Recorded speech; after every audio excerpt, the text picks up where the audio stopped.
Yeah, guys, so we recently had some fun with Keith joking about whether his new beard here, he had a fresh cut, had him looking like a Hollywood A-lister, Chris Hemsworth, you know, the guy that plays Thor. Take a look at this. Before we came back out, Keith said, quick question, do I look like Chris Hemsworth today? And I am in stitches, I'm sorry. Do you look like Thor?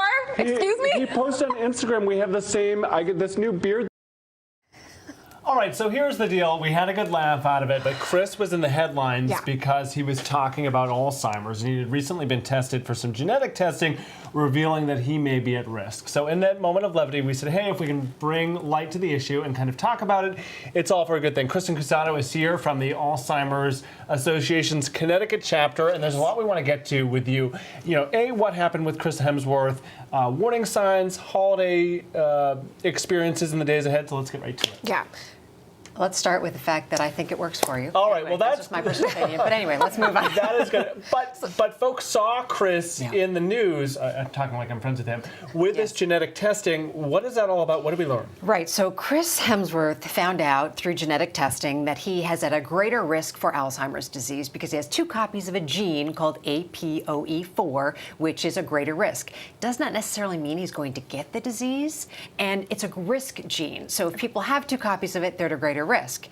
But also, at the Alzheimer's Association, we don't suggest you just go get genetic testing on your own, you know, those kits. It's not the greatest idea because what if you find out something you don't really want to know or something that's upsetting or incites fear? So really, talk to a genetic counselor. You can go to our website. You can call our 800 number, 800-272-3900, and ask, how do I go about this so that we can guide you through to find out what the answers are? Because it's kind of a scary thing. Yeah, I imagine if someone were to complete that testing, like, what do you do after that? Right. Once you have that knowledge. So I think that there's a couple of things. If somebody finds that they are at a greater risk for developing the disease, there is absolutely no better time than the present to do these lifestyle interventions. There's a lot of new research that's come out about what you could do now to reduce your risk later at any age, you guys, you know? So we're talking about, of course, eating healthy, even though we're into the eating and drinking season right now, doing the best you can, exercising as much as you can, getting a really good amount of sleep. When you have deep sleep, it actually washes away the toxins in your brain, making sure your blood pressure and your blood sugar numbers are good, challenging your brain, those kinds of things. So if you incorporate these lifestyle interventions, you can reduce your risk. Also, if you find out that you are at an additional risk, find out about the disease. You know, go to our website, alz.org, find out about what some of the signs are so that when you're really concerned about your memory concerns, you can go to a doctor. You know when it's time.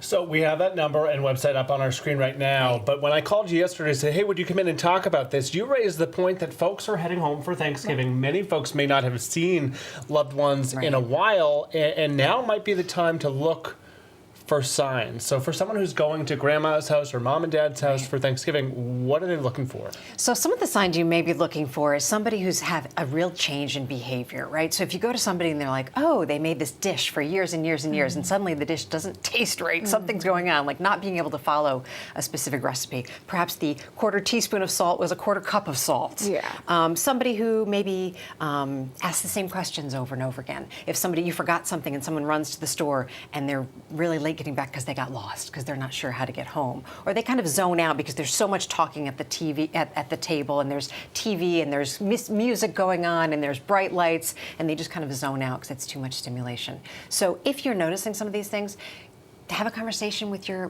loved one if you can. Have a conversation with your family.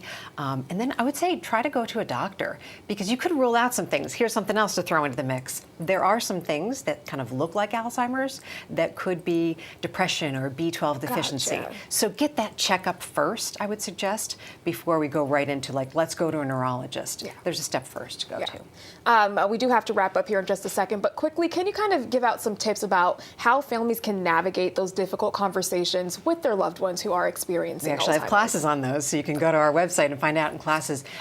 It's kind of like, listen, I'm concerned about my memory. I'm a little bit concerned about some things that are happening. Can we talk about this? You know, how are you feeling? Kind of put it on, it's my concern about you. No blaming, right? No accusations. And if it doesn't get anywhere, you know, it may be time to start making a list of all the things that are changing. Because the person doesn't know, for example, that they're repeating the same story 4 times in 1 hour. You're going to know. Yes. So write that stuff down. Such important important information. Thank you for helping us take kind of moment of levity on the morning show and hopefully amplify and bring some light to a really important You topic. guys look amazing in your purple. Oh, yeah, thank you. So we have a link to your website on our website, fox61.com. Happy Thanksgiving. Happy Thanksgiving, guys. Thanks for having me. Back to you guys.